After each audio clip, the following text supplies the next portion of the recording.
The storm had been building all afternoon, darkening the skies over Philadelphia as Dr. Benjamin Clark hurried through the narrow streets of the factory district.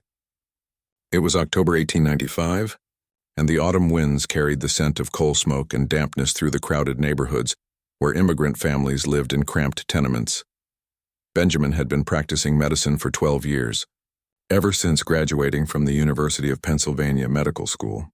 He had seen countless patients in that time, delivered dozens of babies, and treated everything from typhoid fever to industrial accidents. Yet for all his education and experience, there were moments when medicine felt utterly powerless. Tonight would be one of those moments. The message had come to his office an hour ago, delivered by a breathless boy no more than 10 years old. A child was sick on Amber Street, burning with fever and struggling to breathe. Benjamin grabbed his leather medical bag and followed the boy through the maze of streets, his coat whipping in the wind. The building was like so many others in this part of the city, a brick structure 4 stories high with laundry hanging between windows, despite the threatening weather. The boy led him up 3 flights of narrow stairs, the wood creaking beneath their feet. On the 3rd floor, a door stood open, warm lamplight spilling into the dark hallway. Inside the small apartment, Benjamin found a scene that had become all too familiar. A young woman knelt beside a narrow bed where a child lay motionless, her face pale and drawn with worry. An older woman, probably the grandmother, stood near the stove stirring something in a pot. The apartment consisted of just 2 rooms with a curtain dividing the sleeping area from the main living space. Benjamin approached the bed, setting his bag on a wooden chair. The child was a boy, perhaps 7 years old, with dark hair plastered to his forehead with sweat. His breathing came in shallow, rapid gasps, and even from a distance Benjamin could see the flush of high fever on his cheeks. The young woman looked up at him with desperate eyes. She was in her late 20s, Benjamin guessed, with the worn appearance of someone who worked long hours for little pay. Her hands were rough and red, likely from factory work or laundry. "Doctor, please," she said in accented English. "My son, Thomas. He cannot breathe well. The fever, it came yesterday." Benjamin knelt beside the bed and opened his bag. He removed his stethoscope, a relatively new instrument that had become invaluable in his practice. Gently, he lifted the boy's thin nightshirt and placed the instrument against his chest. What he heard made his jaw tighten with concern. The lungs were congested, filled with fluid. Each breath rattled in the boy's chest like dried leaves in the wind. Benjamin checked the pulse at the wrist, finding it rapid and weak. He examined the throat, noting the inflammation, and felt the lymph nodes in the neck, which were swollen and tender. "How long has he been like this?" Benjamin asked, straightening up. "The coughing started 3 days ago," the mother said. "Then yesterday, the fever. Today he can barely wake up." Benjamin recognized the symptoms. Pneumonia, most likely, or perhaps diphtheria. Both were common killers of children in these crowded neighborhoods, where multiple families often shared apartments and disease spread quickly through the tenements. He had treated dozens of such cases, and the outcomes were rarely encouraging. He reached into his bag and withdrew a small bottle of quinine for the fever, along with a preparation that might help ease the breathing. But even as he measured out the doses, he felt the familiar weight of inadequacy pressing on his shoulders. Medicine in 1895 had made remarkable advances compared to previous decades. The germ theory of disease was now accepted. Antiseptic procedures had improved surgical outcomes, and new diagnostic tools allowed doctors to better understand their patients' conditions.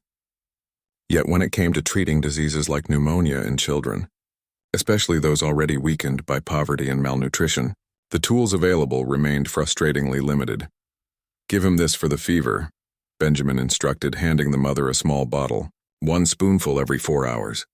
"Keep him warm but not too hot. Try to get him to drink water or broth if he will take it. The fever needs to break." The mother took the bottle with trembling hands. "He will get better, yes? You can save him?" Benjamin met her eyes, and for a moment he wanted to offer false hope, to promise that her son would recover. It was what she desperately needed to hear.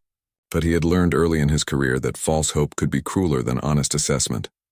"I will do everything I can," he said carefully, "but you must understand his condition is very serious. The lungs are badly congested. The next 48 hours will be critical." The mother's face crumbled and she pressed her hands to her mouth to stifle a sob. The grandmother moved closer, placing a weathered hand on her daughter's shoulder and speaking softly in a language Benjamin did not understand. Italian, perhaps, or one of the Slavic tongues. Philadelphia's immigrant neighborhoods were home to people from a dozen countries, all seeking better lives in America. Benjamin stayed for another hour, monitoring the boy's condition and offering what comfort he could. He showed the mother how to position the child to help him breathe more easily, and explained the signs to watch for that would indicate worsening condition. Before he left, he promised to return the next morning to check on the patient. As he descended the dark stairwell, Benjamin felt the familiar ache of helplessness that accompanied so many of his cases involving children. He had entered medicine with the idealistic belief that knowledge and skill could overcome illness. But 12 years of practice had taught him the humbling truth that medicine had profound limitations. For every patient he helped, there seemed to be two he could not save. The storm broke as he reached the street, rain falling in cold sheets that soaked through his coat within minutes. Benjamin barely noticed. His mind was already turning to the other patients who needed his attention. The other families who would look to him with desperate hope in their eyes. He did not yet know that the encounter with the sick boy and his mother would change something fundamental. In how he understood his role as a physician, that understanding would come later, after more pain and a lesson he never expected to learn from the most unlikely of teachers. Benjamin returned to the tenement on Amber Street the following morning as promised, his medical bag heavy in his hand. The October air was crisp and clean after the previous night's storm, but the streets of the factory district remained muddy and unpleasant. He climbed the stairs with a sense of dread weighing on him, knowing that the boy's chances of survival were slim. When he knocked on the door, it opened almost immediately. The mother stood there, and Benjamin's heart sank when he saw her face. Her eyes were red and swollen from crying, her expression hollow with grief. He did not need to ask what had happened. "He is gone," she said simply, her voice barely above a whisper. This morning, just before dawn, he stopped breathing. Benjamin stepped inside the apartment. The curtain that divided the sleeping area had been pulled back, and he could see the small form of the boy lying on the bed, covered with a clean white sheet. The grandmother sat in a chair nearby, her hands folded in her lap, her lips moving in silent prayer. "I am so sorry," Benjamin said, and the words felt utterly inadequate. He had said them dozens of times before, to other mothers and fathers who had lost children to diseases that medicine could not yet conquer. Each time the words felt more hollow. The mother nodded, wrapping her arms around herself. "You tried. You came when we called. That is more than some doctors would do for people like us." Benjamin knew what she meant. The tenement districts of Philadelphia were not places where most physicians chose to practice. The patients were poor immigrants who could rarely afford to pay for medical care. Many doctors refused to answer calls from these neighborhoods, preferring to serve wealthier patients in the better parts of the city. "Did he suffer?" Benjamin asked quietly. "No," the mother said. Near the end, he became very peaceful. He opened his eyes once, looked at me, and smiled. Then he closed them again and was gone. Benjamin had heard similar descriptions before. The final moments of children who died from pneumonia often followed this pattern, a brief moment of clarity before the end. Medical texts called it a terminal lucidity, but to parents it was often a small comfort, a last connection with their dying child. He stayed for a short while, offering what condolences he could and making arrangements for the death certificate. The mother's name was Anna Kowalski, she told him. She had come to America from Poland 5 years ago with her husband and son, seeking better opportunities. Her husband worked in a steel mill and she took in laundry to help make ends meet. "We wanted Thomas to go to school," she said softly, "to learn to read and write English better than we can, to have a better life than working in the mills." As Benjamin left the apartment, he felt the familiar mixture of sadness and frustration that accompanied these losses. He had done everything that medical science in 1895 could offer. He had diagnosed the condition correctly, prescribed appropriate medicines, and given sound advice on nursing care. Yet the boy had died anyway, another child lost to the diseases that ravaged the crowded tenements of American cities. Over the next several days, Benjamin tried to put the case out of his mind. He had other patients to attend to, other families who needed his help. He treated a factory worker who had caught his hand in machinery, delivered a baby for a young couple in their cramped apartment, and prescribed medicines for an elderly man suffering from heart problems. But thoughts of Thomas Kowalski kept returning to him at odd moments. He would be examining a patient and suddenly remember the boy's labored breathing. He would be writing a prescription and see again the desperate hope in Anna Kowalski's eyes when she had first asked if he could save her son. On the 5th day after the boy's death, Benjamin was in his office on Walnut Street reviewing patient notes when his assistant knocked on the door. The office was modest but respectable, located on the ground floor of a brick building not far from Pennsylvania Hospital, where Benjamin maintained admitting privileges. "Dr. Clark, there is a woman here to see you," the assistant said. "She does not have an appointment, but she says it is important." Benjamin looked up from his notes with some irritation. He had a full schedule of appointments that afternoon. Did she give her name? Kowalski. Anna Kowalski. Benjamin felt a jolt of surprise. He set down his pen and nodded. "Send her in." Anna Kowalski entered the office a moment later, and Benjamin was struck by how different she looked from their previous encounters. She wore a clean, dark dress, and her hair was neatly arranged. She carried a small basket covered with a cloth. Most notably, her expression was calmer, more composed than when he had last seen her. "Mrs. Kowalski," Benjamin said, standing. "Please sit down." "How can I help you?" She took the offered chair, setting the basket on her lap. "Dr. Clark, I wanted to thank you for what you did for Thomas, for trying to help him." "I wish I could have done more," Benjamin said quietly. "You did what you could," Anna said. "That is all anyone can ask. But I came here today for another reason. I wanted to tell you something and to give you something." Benjamin waited, curious and slightly uncomfortable. He hoped she was not going to offer him payment. He had not charged her for his services, knowing that she could ill afford it, and he had no intention of accepting money from a grieving mother. "After Thomas died," Anna continued, "I was very angry. Angry at God, angry at the world, angry at myself for bringing him to this country where he became sick. I stopped eating. I could not sleep. My husband was worried about me." She paused, her fingers gripping the basket handle. "Then 3 days ago something happened. I was sitting by the window in our apartment and I saw a woman in the street with her 2 children. They were laughing, playing together, and I felt such bitterness watching them. Why should her children live when mine had died?" Benjamin said nothing, allowing her to continue at her own pace. "But then I thought about what Thomas would say if he could see me like this. He was such a kind boy, Dr. Clark. Even when he was sick, he worried about me. The morning he died, when he opened his eyes and smiled, I think he was trying to tell me that everything would be all right." Anna's eyes filled with tears, but she brushed them away with determination. "I realized that I had a choice. I could let his death destroy me, or I could honor his memory by living well, by finding meaning in what happened." "That is a difficult choice to make," Benjamin said gently. "It is," Anna agreed. "But I remembered something my mother taught me back in Poland. She was what we called a wise woman, someone who knew about healing herbs and traditional medicines. When I was a child and fell ill with fever, the doctor said I would not survive, but my mother refused to accept that. She made a special tea from herbs she had gathered, and she gave it to me every few hours for 3 days. The fever broke and I lived." She lifted the basket and placed it on Benjamin's desk. "I still remember what herbs she used and how she prepared them. After Thomas died, I began to think about all the other children in our neighborhood who get sick. So many of them die just like Thomas, but maybe, if their mothers knew what my mother knew, some of them could be saved." Anna pulled back the cloth covering the basket, revealing bundles of dried herbs tied with string. "I gathered these in the countryside outside the city. Some I grow in pots on our windowsill. I want to teach other mothers how to use them, how to make teas and poultices that might help their sick children. But I wanted to ask you first if you think this is a good idea. You are a doctor. You know about medicine." Benjamin looked at the herbs in the basket, then back at Anna's earnest face. His first instinct was to dismiss the idea.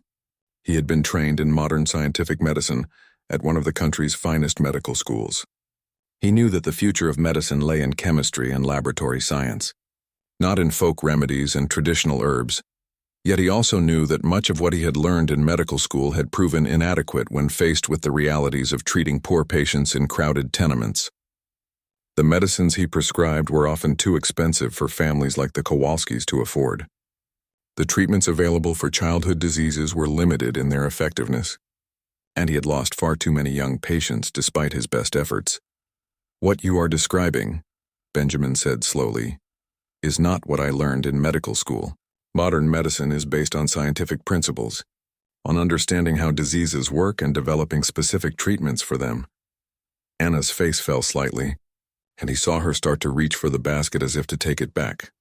"However," Benjamin continued, holding up his hand, "I also know that there is much we still do not understand about healing, and I know that many of the medicines we use today were originally derived from plants that people had been using for centuries." This was true. Quinine, which Benjamin prescribed regularly for fevers, came from the bark of the cinchona tree. Digitalis, used to treat heart conditions, was extracted from foxglove plants. The boundary between folk medicine and scientific medicine was not as clear as his professors had sometimes suggested. "Tell me more about these herbs," Benjamin said. "What are they used for?" Anna's face brightened, and she began to explain each bundle in the basket. There was chamomile for calming upset stomachs and helping with sleep, peppermint for digestive problems, elderflower for fevers and respiratory complaints, yarrow for wounds and bleeding. As she spoke, Benjamin found himself leaning forward with interest. Some of what she described aligned with remedies he had read about in medical texts. Other uses were new to him. He asked questions and Anna answered them with surprising knowledge and precision. She explained how the herbs should be prepared, how much should be used, and what signs to watch for that would indicate whether the treatment was working. "Your mother taught you all this?" Benjamin asked. "Yes, over many years. In Poland, this knowledge is passed from mother to daughter, but here in America, many of the old ways are forgotten. People think that only doctors with fancy degrees can heal, but doctors cannot always come to the tenements and their medicines are too expensive for us to buy." Benjamin felt a twinge of guilt at the truth in her words. He tried to serve the immigrant communities as best he could, but there were limits to what one doctor could do, and he knew that many of his colleagues refused to work in these neighborhoods at all. An idea began to form in his mind, one that surprised him with its boldness. "Mrs. Kowalski," he said, "what if we worked together? What if you taught these remedies to other mothers in your community, and I provided guidance to make sure they were being used safely and effectively? We could help more children than either of us could help alone." Anna stared at him in astonishment. "You would do this? Work with someone like me? I am not educated. I barely speak English." "You have knowledge that could save lives," Benjamin said. "That is more valuable than any diploma." For the first time since he had met her, Anna Kowalski smiled, and Benjamin saw in that smile a glimpse of hope emerging from grief. He did not yet fully understand what this partnership might mean, or how it would change his practice of medicine. But he sensed that something important was beginning, a bridge between two different ways of understanding healing. The partnership between Dr. Benjamin Clark and Anna Kowalski began modestly in November of 1895. They started by meeting once a week in a small room that Benjamin rented in a building near the Northern Dispensary, one of the free clinics that served the immigrant neighborhoods of Philadelphia. The dispensary provided medical care to those who could not afford private physicians, and Benjamin had volunteered there for several years. Anna brought with her a group of 5 women from her tenement building, all mothers who had lost children to illness or who had children currently suffering from various ailments. Benjamin was struck by how eager they were to learn, leaning forward to catch every word despite the language barriers that made communication difficult. He had prepared a simple lecture on the basic principles of hygiene and disease prevention. He explained about germs, though the concept was still relatively new and not universally accepted even among physicians. He described how diseases could spread through contaminated water, unwashed hands, and crowded living conditions. The women listened intently, occasionally asking questions through Anna, who served as translator for those whose English was limited. Then Anna took over, showing the women the herbs she had brought. She demonstrated how to prepare a tea from chamomile flowers that could soothe upset stomachs and help restless children sleep. She explained how peppermint could ease digestive complaints and how elderflower tea might help reduce fevers. Benjamin watched with growing interest. Anna's approach was practical and straightforward, based on experience rather than theory. She did not claim that these remedies could cure serious diseases, but rather that they could provide comfort and relief for common ailments. especially when professional medical care was not available or affordable. After the meeting, one of the women approached Benjamin hesitantly. Her name was Maria, and she had a daughter of 8 who suffered from frequent coughs and breathing difficulties. Benjamin agreed to examine the child, and the following day he made a house call to their apartment. The little girl, Rosa, was thin and pale, with the sunken chest and labored breathing that Benjamin recognized as signs of chronic respiratory weakness. The apartment where the family lived was damp and poorly ventilated, conditions that undoubtedly worsened the child's condition. Benjamin prescribed what medicines he could, but he knew that the underlying problem was the living environment itself. No amount of medical treatment could fully compensate for the damp walls, the coal smoke that permeated the building, and the overcrowding that made it impossible for the sick child to get proper rest. He returned to find Anna and asked her opinion. She suggested a combination of approaches. Steam inhalations with eucalyptus could help clear the child's airways. A chest rub made from camphor and other warming herbs might ease the breathing, and she recommended that the mother keep the girl's sleeping area as dry as possible, perhaps by hanging cloth near the walls to absorb moisture. Benjamin was skeptical of some of these suggestions, but he had to admit that conventional medicine offered little more. He told Maria to try Anna's remedies while continuing with the medicines he had prescribed. He would check on Rosa in a week. When he returned a week later, he was surprised to find Rosa sitting up in bed, playing with a cloth doll. Her breathing, while still not perfect, was noticeably easier. Her mother reported that the steam treatments and chest rub had provided significant relief, allowing the girl to sleep better and eat more. Benjamin examined the child carefully. The improvement was real, though he could not say with certainty whether it was due to the herbal remedies, his prescribed medicines, or simply the natural course of the illness. What mattered was that the child was better. Word of this success spread quickly through the tenement community. More women began attending the weekly meetings. Benjamin found himself learning as much as he was teaching, gaining insights into traditional healing practices that had sustained communities for generations. He began to keep notes on which remedies seemed most effective for different conditions. He observed that willow bark tea, which Anna used for pain and fever, produced results similar to the pharmaceutical salicylic acid preparations that doctors prescribed. He learned that many of the herbs the women used had legitimate medicinal properties that aligned with what he knew of pharmacy and chemistry. But the collaboration was not without tensions. Some of Benjamin's medical colleagues learned of his work with Anna and the other immigrant women, and they were not pleased. One afternoon in December, Benjamin was summoned to the office of Dr. Harrison Whitfield, a senior physician at Pennsylvania Hospital, where Benjamin maintained privileges. Dr. Whitfield was a man in his 60s, gray-haired and distinguished, who had trained in the old style of medicine before the recent advances in bacteriology and surgery. His office was lined with medical texts and framed certificates, a testament to his long career. "Clark," Whitfield said without preamble, "I have been hearing disturbing reports about your activities in the tenement districts. Is it true that you are encouraging uneducated immigrants to treat diseases with folk remedies?" Benjamin felt his jaw tighten. "I am working with women in the community to provide basic health education and support. Many of these families cannot afford regular medical care, and any help they can receive is better than nothing. But herb teas and poultices—" Whitfield shook his head disapprovingly. "We are physicians, Clark, trained in scientific medicine.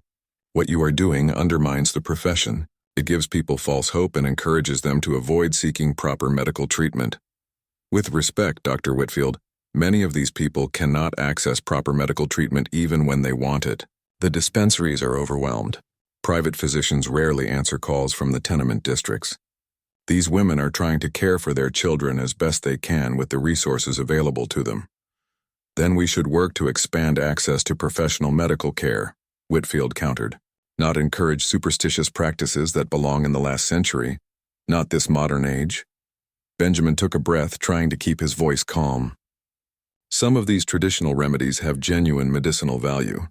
Willow bark contains the same active principle as salicylic acid. Digitalis, which we prescribe for heart conditions, comes from foxglove, a plant that wise women have been using for generations.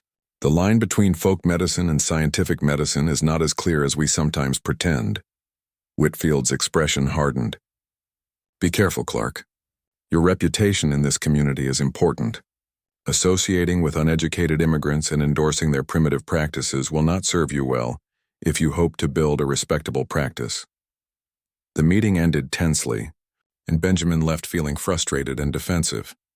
He knew that Whitfield's concerns were shared by many in the medical establishment. The late 19th century was a time of growing professionalization in medicine, with physicians eager to distinguish themselves from what they saw as quacks, charlatans, and ignorant folk healers. Yet Benjamin could not shake the memory of little Rosa, breathing easier after Anna's treatments. He thought of the mothers who came to the weekly meetings, desperate for any knowledge that might help them protect their children. He remembered Thomas Kowalski, the boy he had failed to save despite all his medical training. That evening, Benjamin sat in his office reviewing patient notes and reflecting on the path his practice was taking. He had entered medicine with idealistic notions of using science to conquer disease. But the reality of medical practice in 1895 was far more complex and humbling than he had imagined. There was a knock at his door, and his assistant appeared. "Dr. Clark, Mrs. Kowalski is here. She says she needs to speak with you urgently." Benjamin set aside his notes and stood. Anna entered the office, her face flushed with excitement. "Dr. Clark, something wonderful has happened. Do you remember Maria's daughter, Rosa? The girl with the breathing problems?" "Of course. I saw her last week. She was improving. She is much better now," Anna said, almost completely recovered. "And Maria has been telling other mothers about what helped her daughter. Now there are at least 20 women who want to come to our next meeting. They want to learn what we are teaching." Benjamin felt a surge of conflicting emotions, satisfaction at the child's recovery, excitement at the growing interest, but also apprehension about the criticism he knew would intensify if his work with Anna became more visible. "That is excellent news about Rosa," he said carefully. "But Anna, I must be honest with you. Some of my colleagues are not pleased about what we are doing. They think I am undermining professional medicine by working with you." Anna's expression grew serious. "Do they want you to stop?" "They have not ordered me to stop, but they have made their disapproval clear." Anna was quiet for a moment, her fingers twisting the edge of her shawl. "Dr. Clark, when Thomas died, I thought my life was over. I could see no reason to continue. But then I realized that I could help other mothers, save other children. This work has given me purpose again. It has helped me heal." She looked up at him, her eyes bright with determination. "But I do not want to cause problems for you. You have been kind to me and to my community. If continuing this work will harm your reputation, then perhaps we should stop." Benjamin looked at this woman who had transformed her grief into action, who had found a way to honor her son's memory by helping others. He thought about the choice she had described to him weeks ago, the choice between being destroyed by loss or finding meaning in it. He realized that he faced a similar choice now. He could take the safe path, distance himself from this controversial work and maintain his standing among Philadelphia's medical establishment. Or he could follow what he increasingly believed was a more authentic form of healing, one that combined scientific knowledge with compassionate practical care and respect for traditional wisdom. "No," Benjamin said firmly. "We will not stop. In fact, I think we should expand. If 20 women want to come to our next meeting, then we will find a larger room. This work is too important to abandon because of professional politics." Anna smiled, and Benjamin saw in that smile the same transformation he had witnessed in himself over the past weeks. Something had shifted in how he understood his role as a physician. The failure to save Thomas Kowalski had opened his eyes to the limitations of conventional medicine and the value of partnership with the communities he served. "There is one more thing," Anna said. "I have been thinking about Rosa and why the treatments helped her so much. I believe it was not just the herbs, but also teaching Maria how to care for her daughter properly. The steam treatments, keeping the sleeping area dry, making sure Rosa got enough rest and good food when possible. All of these things together made the difference." Benjamin nodded slowly. "You are right. Healing is not just about prescribing the right medicine, it is about addressing all the factors that affect health, including living conditions, nutrition, and having someone who cares enough to provide consistent, attentive care. In Poland, my mother always said that the healer's most important tool is not herbs or medicines, but the relationship with the patient and the family, the trust and understanding that allows true healing to happen." These words resonated deeply with Benjamin. In medical school, he had been taught to focus on diagnosing diseases and prescribing treatments. But Anna was describing something different, a more holistic approach that recognized the human dimensions of illness and healing. "Your mother sounds like she was a wise woman indeed," Benjamin said. "I wish I could have learned from her." "You are learning from her now," Anna said gently. "Through me, and through this work we are doing together." As Anna left his office that evening, Benjamin felt a sense of purpose that he had not experienced since his early days in medical school. The path ahead would not be easy, and he knew he would face continued criticism from some of his colleagues. But he was beginning to understand that the miracle Anna had shown him was not a single dramatic cure, but rather a different way of seeing his work as a physician. The real miracle was the realization that healing required not just scientific knowledge, but also humility, partnership with patients and their communities, and respect for the wisdom that ordinary people carried. It was a lesson that would reshape his entire approach to medicine in the months and years to come. By February of 1896, the collaboration between Dr. Benjamin Clark and Anna Kowalski had grown beyond anything either of them had initially imagined. What had started as a small weekly gathering now attracted nearly 40 women from various immigrant neighborhoods across Philadelphia. Benjamin had secured the use of a larger meeting room at a settlement house in the Factory District, one of the charitable organizations that had emerged to help address the needs of the urban poor. The settlement house movement had begun gaining momentum in American cities during this period, as reformers recognized that poverty and poor living conditions required more than just charity. They required education, community organization, and practical support. Benjamin found allies among the settlement house workers, educated young men and women from middle-class backgrounds who had dedicated themselves to living among and serving the immigrant communities. On this particular evening in mid-February, Benjamin arrived at the settlement house to find the meeting room already crowded with women. Anna was at the front, organizing bundles of herbs on a table. Several other women who had become regular participants were helping her prepare materials for the demonstration they had planned. Benjamin noticed several new faces in the crowd, including a few men, which was unusual. As he moved toward the front of the room, one of the men approached him. He was young, perhaps in his mid-20s, with the ink-stained fingers and earnest expression of a newspaper reporter. "Dr. Clark?" the man asked. "My name is James Sullivan from the Philadelphia Inquirer. I have heard about the work you are doing here with immigrant women, teaching them about health and healing. I was hoping to write a story about it." Benjamin felt a flutter of apprehension. Publicity could be a double-edged sword. It might help spread their work to more communities, but it would also likely intensify the criticism he was already receiving from some medical colleagues. "This is not really about me," Benjamin said carefully. "Mrs. Kowalski and the other women here are the heart of this effort. They are learning to care for their families more effectively, combining traditional knowledge with modern understanding of hygiene and disease prevention." Sullivan scribbled notes. "But you are a licensed physician, trained at the University of Pennsylvania. What made you decide to work with immigrant women using folk remedies?" Before Benjamin could answer, Anna appeared at his side. "Mr. Sullivan, perhaps you should speak with some of the mothers whose children have benefited from what we are teaching. They can tell you better than anyone what this work means to them." Sullivan looked intrigued and nodded. Anna led him to a group of women seated near the window, and Benjamin heard her beginning to introduce them, translating between English and the various languages spoken by the immigrant mothers. The meeting that evening focused on childhood illnesses, particularly the common ailments that affected children in the crowded tenement buildings where most of the women lived. Benjamin began with a brief talk about the importance of fresh air and cleanliness in preventing disease. He explained how germs spread in overcrowded conditions and why ventilation was crucial, even in cold weather. Then Anna took over, demonstrating remedies for coughs, fevers, and digestive complaints. She showed the women how to make a syrup from honey and herbs that could soothe irritated throats. She explained how cool compresses could reduce fever when applied to the forehead and wrists. She described the importance of keeping sick children hydrated and the signs that indicated when a child's condition was worsening and required a doctor's care. This last point was crucial to Benjamin. He had been careful to emphasize that the remedies they taught were meant to complement, not replace professional medical care when it was available and necessary.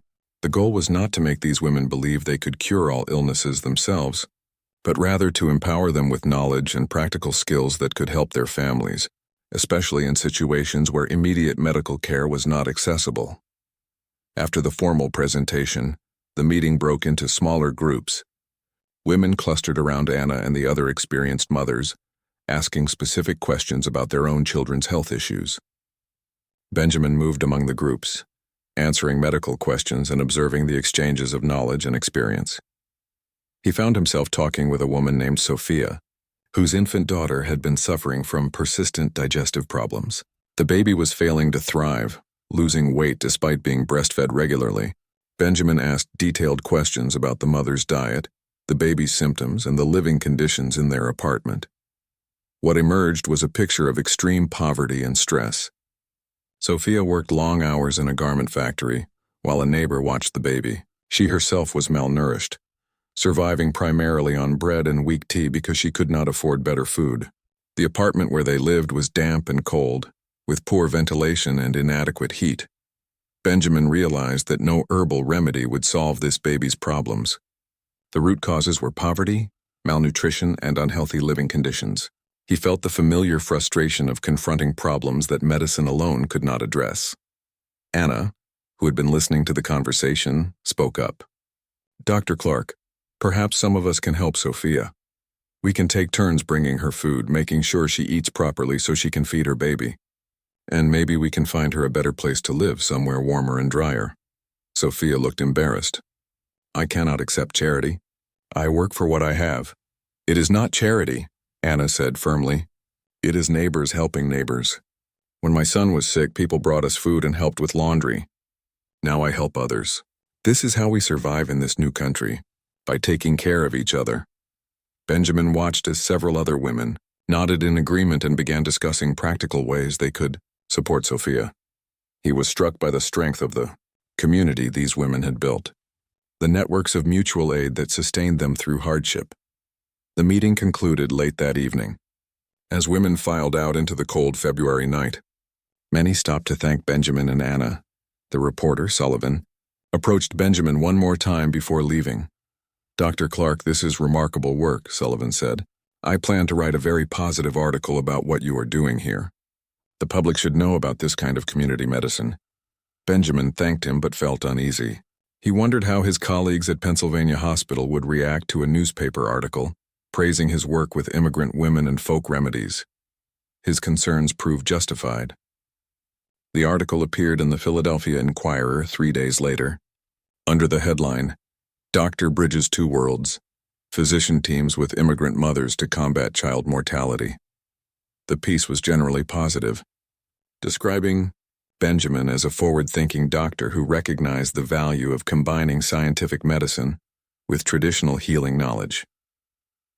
The reaction from the medical community was swift and largely negative. Within a week, Benjamin received a letter from the Philadelphia County Medical Society requesting his presence at a special meeting to discuss his unorthodox practices. Dr. Whitfield from Pennsylvania, hospital stopped speaking to him entirely, but there was also unexpected support. Several younger physicians reached out to express interest in Benjamin's work. A professor from the Women's Medical College of Pennsylvania, an institution that had been training female physicians since 1850, invited him to give a lecture on community-based health education. And most significantly, the Settlement House movement embraced his efforts, offering more resources and space for expansion. Anna, meanwhile, was dealing with her own challenges. Her husband, who worked long hours at the steel mill, had been supportive of her grief work after Thomas's death. But as her activities with Benjamin and the other women expanded, consuming more of her time and energy, he grew concerned. One evening in early March, Benjamin arrived at the Settlement House for their weekly meeting to find Anna waiting outside, her face troubled. "Dr. Clark, we need to talk before the others arrive." They moved to a quiet corner of the building's entrance hall. "My husband is worried," Anna said. "He thinks I am spending too much time on this work, neglecting my duties at home. He is concerned about what people in our community are saying about me working so closely with you." Benjamin felt a stab of guilt. He had not considered how their partnership might be perceived in Anna's traditional immigrant community. A married woman spending considerable time with a male doctor, even in a professional capacity, could be subject to gossip and criticism. "I understand," Benjamin said.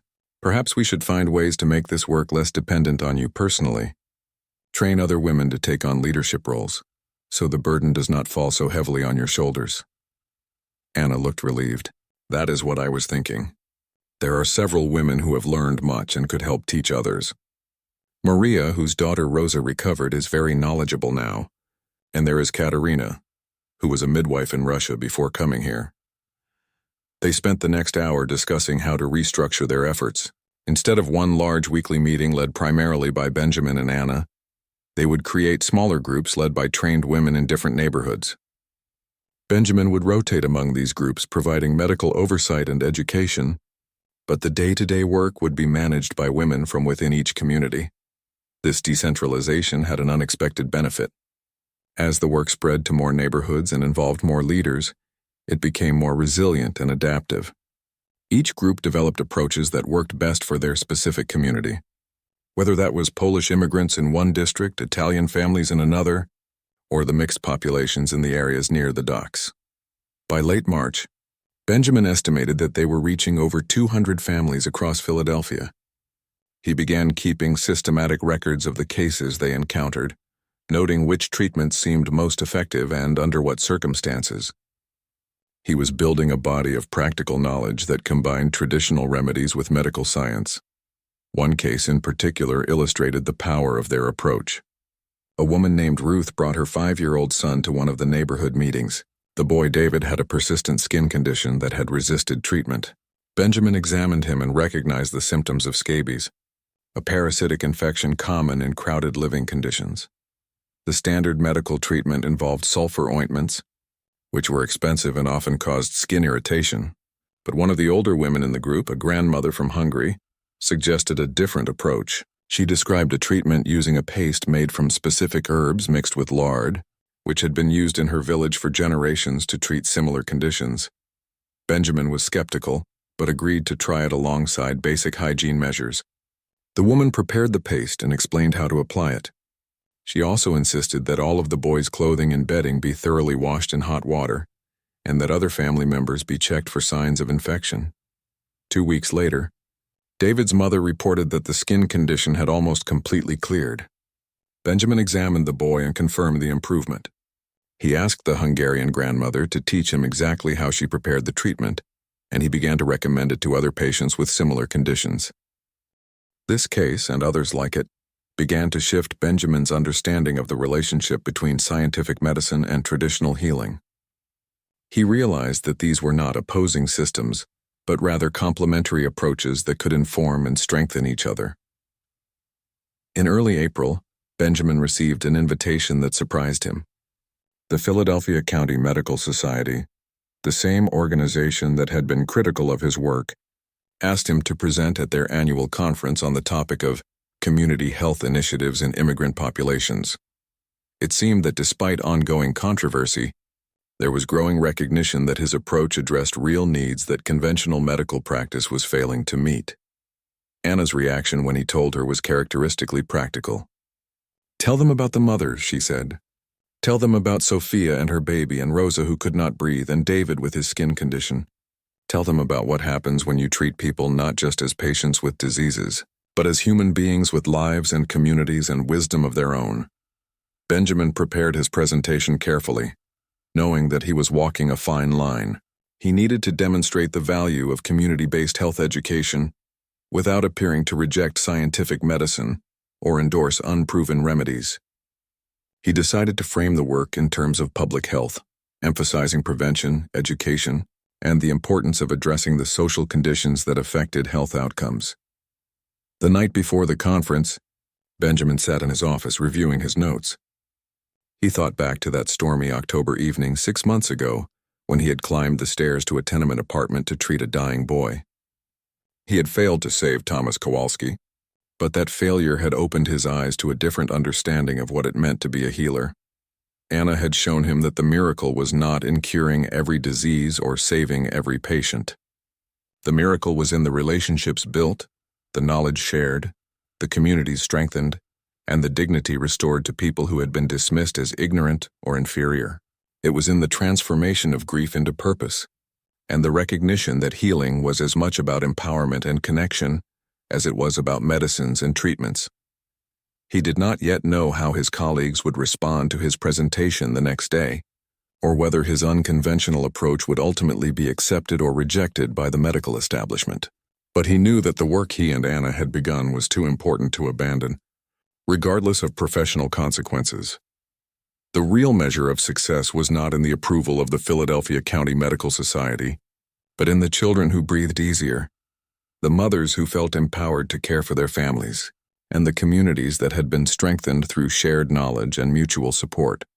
The Philadelphia County Medical Society Conference took place on a warm April morning in 1896 at the College of Physicians building on South 13th Street. Benjamin arrived early, his presentation notes tucked carefully in his leather case. The building was an imposing structure that housed one of the nation's most prestigious medical libraries, a symbol of the scientific advancement that had defined medicine in recent decades. Benjamin was scheduled to speak in the afternoon session on public health. As he waited in the audience during the morning presentations, he observed his colleagues discussing the latest advances in surgical techniques and bacteriology. The talks were technical and impressive, demonstrating the remarkable progress medicine had made in understanding disease. Yet Benjamin could not help but notice what was missing from these discussions. There was little mention of the social conditions that contributed to illness, no acknowledgement of the barriers that prevented many people from accessing medical care, no recognition that the patients these physicians saw in their offices or hospital wards were part of larger communities with their own knowledge, resources, and wisdom. When Benjamin was called to present, he walked to the front of the lecture hall with nervous anticipation. He recognized several colleagues in the audience, including Dr. Whitfield, whose expression was carefully neutral. There were also some younger physicians who had expressed interest in his work, and a few representatives from settlement houses and public health organizations. Benjamin began by presenting statistics on child mortality in Philadelphia's immigrant neighborhoods. The numbers were stark. In some tenement districts, nearly 1 in 4 children died before reaching their 5th birthday.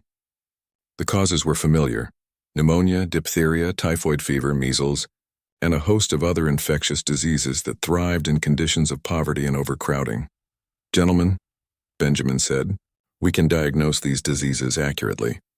We understand their causes better than ever before. We have medications and treatments that were unknown to previous generations, yet children continue to die in alarming numbers in certain neighborhoods of our city. Why is this?" He paused, letting the question hang in the air. The reason is not lack of medical knowledge. The reason is that conventional medical practice, as we have structured it, does not effectively reach the populations most in need. Families living in tenements cannot afford private physicians. They work long hours and cannot easily come to hospital dispensaries during limited operating hours. Many speak little English and feel intimidated by medical institutions, and by the time they seek help, diseases have often progressed to stages where treatment is less effective. Benjamin then described the work he had begun with Anna Kowalski and the immigrant women.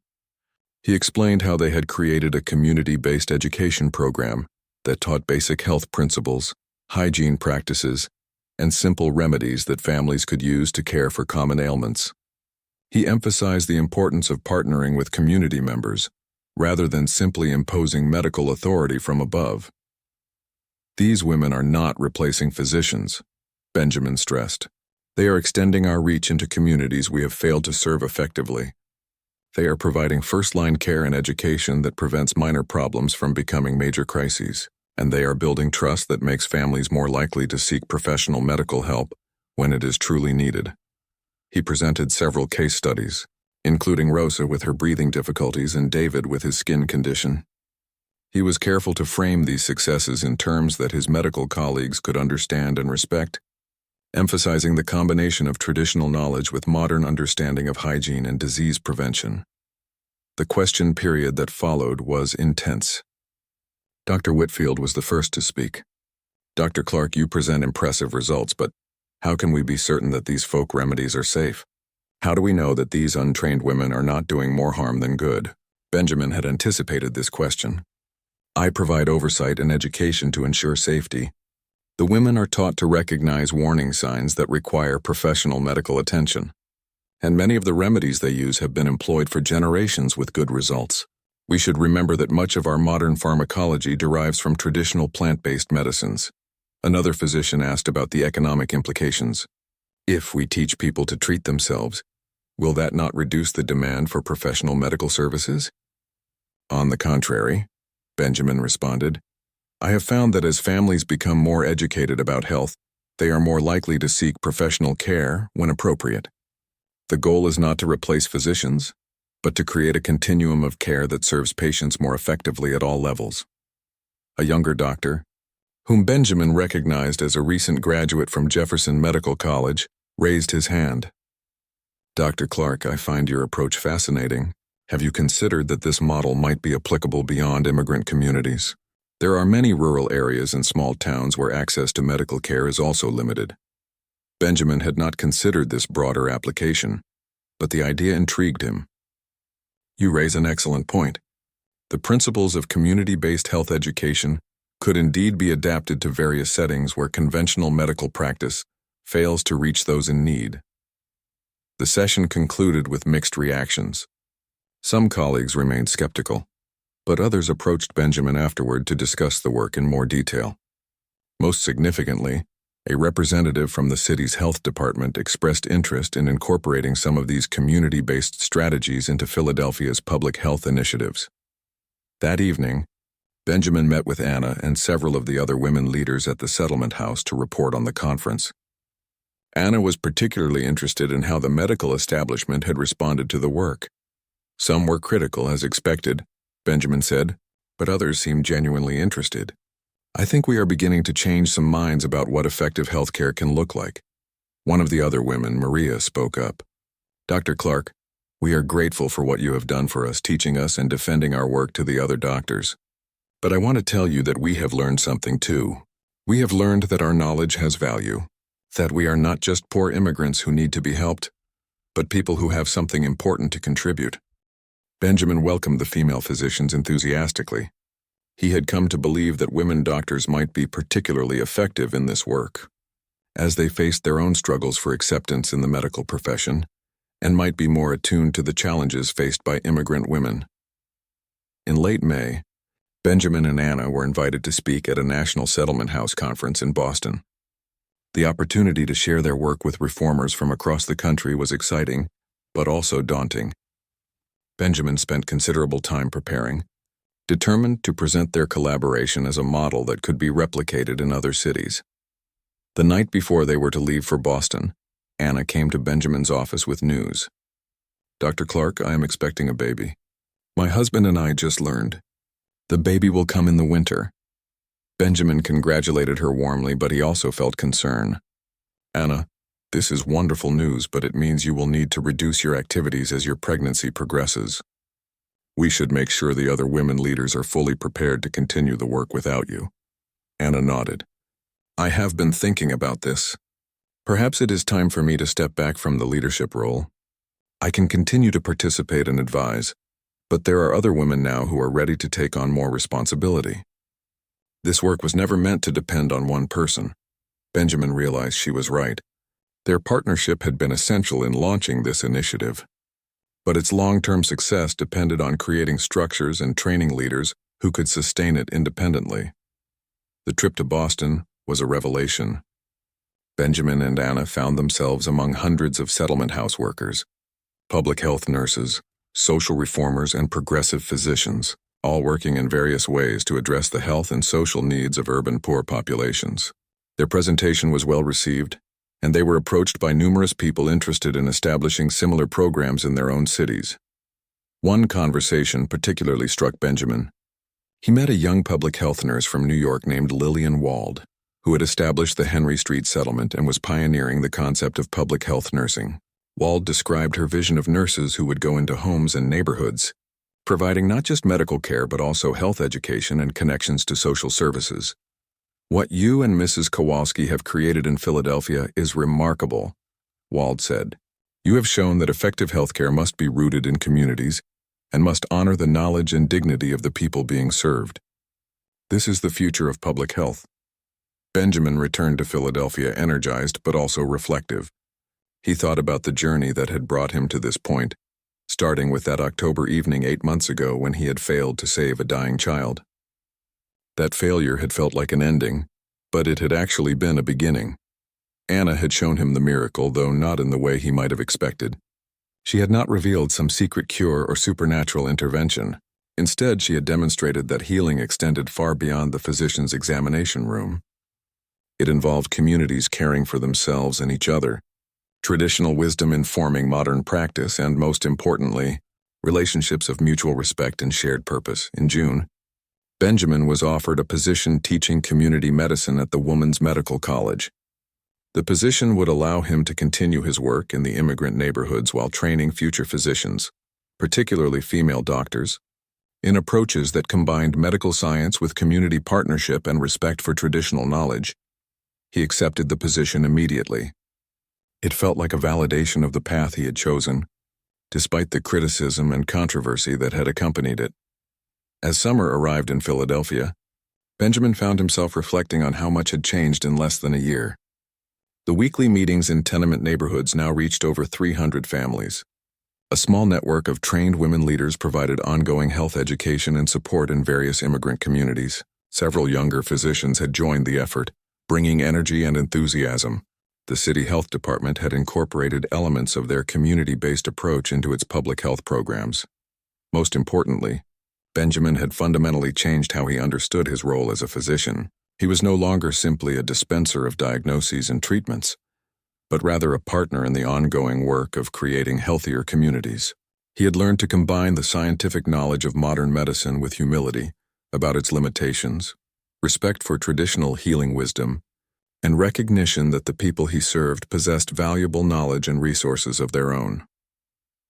On a warm evening in early July, Benjamin visited Anna and her husband in their apartment. Anna's pregnancy was becoming visible now, and she glowed with health and happiness. They sat together drinking tea that Anna had prepared from herbs she grew on her windowsill, talking about the future of the work they had started together. "Do you remember that first day I came to your office with the basket of herbs?" Anna asked. "I was so nervous. I thought you would dismiss me as an ignorant immigrant woman with foolish ideas." "I almost did," Benjamin admitted. "My training had taught me to trust only scientific medicine. But you showed me that there are different kinds of knowledge, and that the most effective healing happens when we bring them together." Anna smiled. Thomas would be happy to know that his death led to something good, that other children have been helped because of what happened to him. Benjamin nodded, feeling the weight of that connection. One child's death had catalyzed a movement that was now saving other children's lives. It was not the miracle of resurrection or supernatural cure. It was the miracle of transformation, of grief becoming purpose, of failure becoming wisdom, of separation becoming connection. As Benjamin walked home through the summer evening, past tenement buildings where families sat on stoops seeking relief from the heat, he thought about the journey that lay ahead. There would be more challenges, more children he could not save, more limitations to confront, but he would face them differently now, not as a solitary physician armed only with medical knowledge, but as part of a community working together toward healing. The miracle Anna had shown him was not a single dramatic event, but rather an ongoing process of transformation, connection, and mutual learning.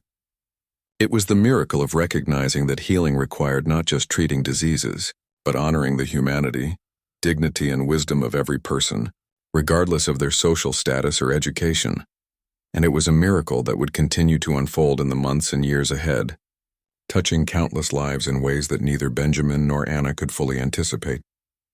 The work they had begun together would ripple outward, influencing the development of public health nursing, community medicine, and recognition that effective healthcare must be rooted in partnerships with the communities being served.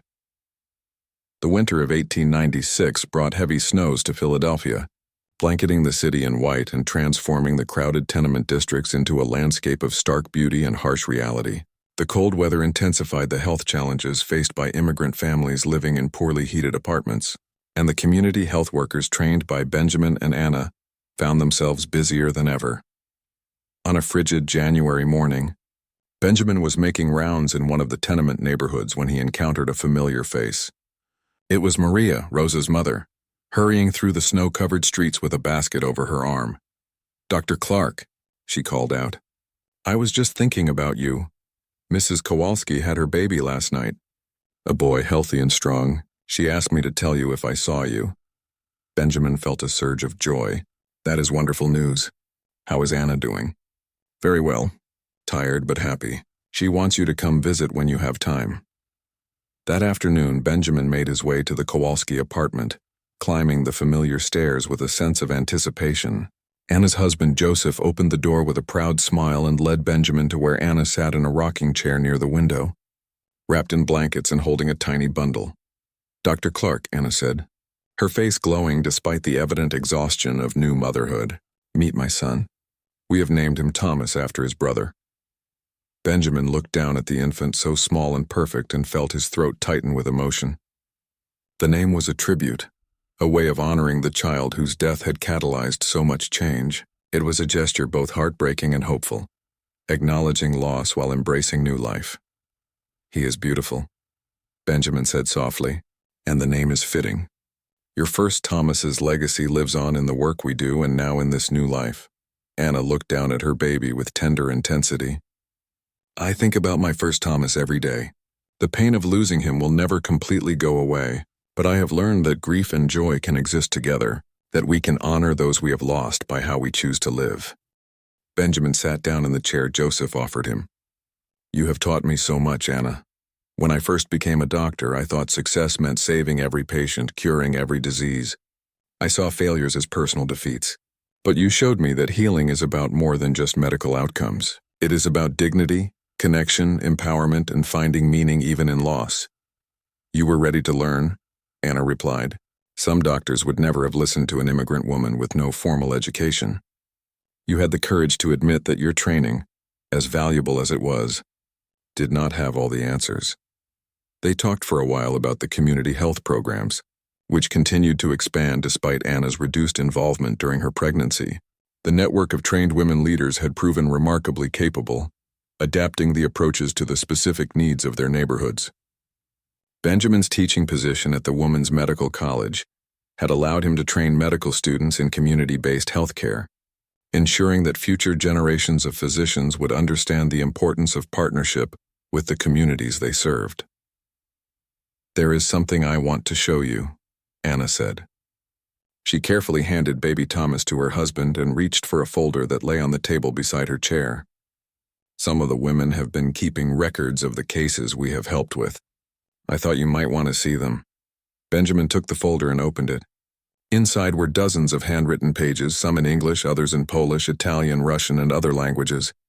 Each page described a specific case: a child with croup who had been helped by steam treatments, a woman with persistent headaches who had found relief through herbal preparations, a family that had been taught hygiene practices that prevented the spread of illness. "This is remarkable," Benjamin said, flipping through the pages. "This is evidence that what we are doing works."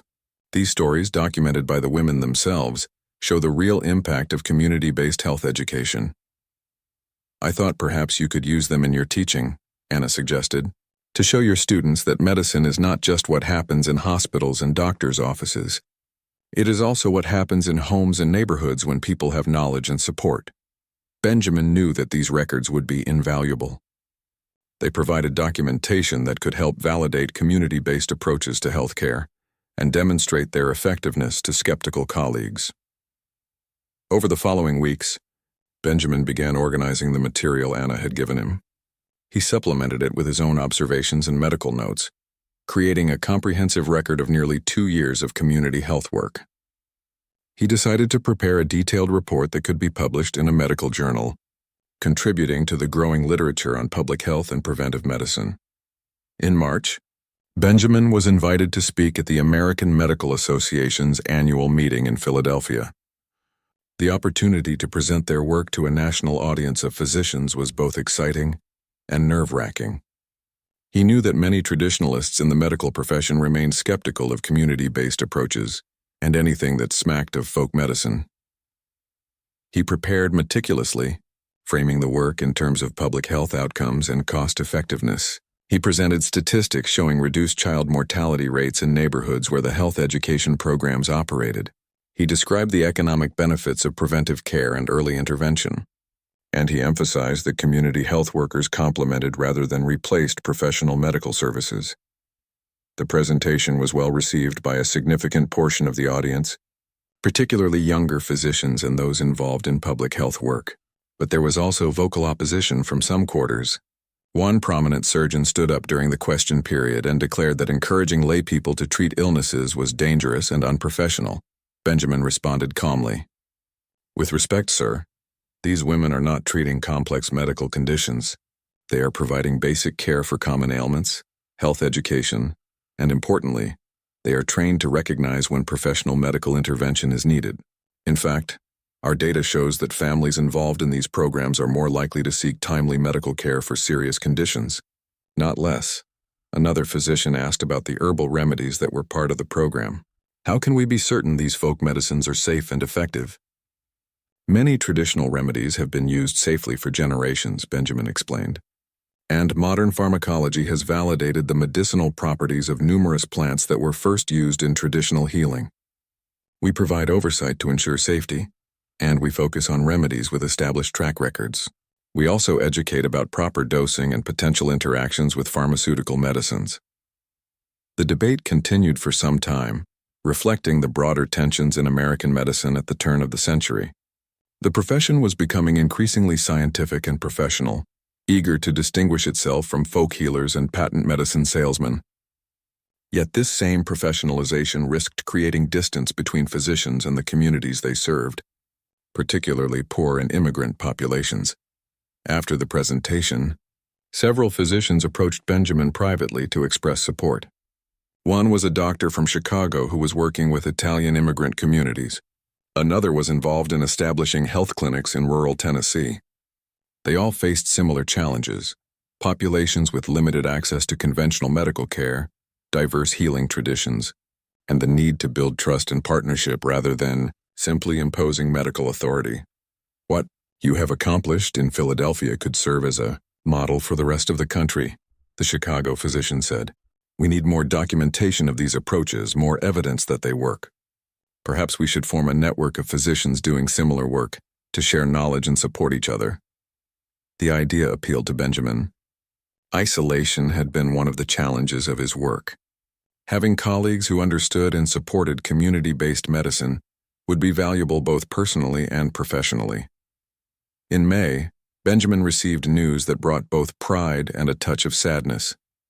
The city of Philadelphia had decided to establish an official Bureau of Health Education, inspired partly by the success of the community-based programs he and Anna had pioneered. The Bureau would hire trained public health nurses to work in immigrant neighborhoods, providing health education and basic care. It was a significant validation of their approach. The city government recognized that preventing disease through education and community support was more effective and less costly than treating advanced illness. Yet Benjamin also knew that as these programs became institutionalized, they risked losing some of the grassroots energy and community ownership that had made them so powerful. He shared his mixed feelings with Anna when he visited her in early June. Baby Thomas was 4 months old now, growing plump and healthy. Anna had gradually resumed some of her community work, though on a more limited scale that allowed her to care for her infant son. "Change is inevitable," Anna said philosophically. "What matters is that the work continues and grows. Yes, when government takes over, some things may be lost, but other things will be gained.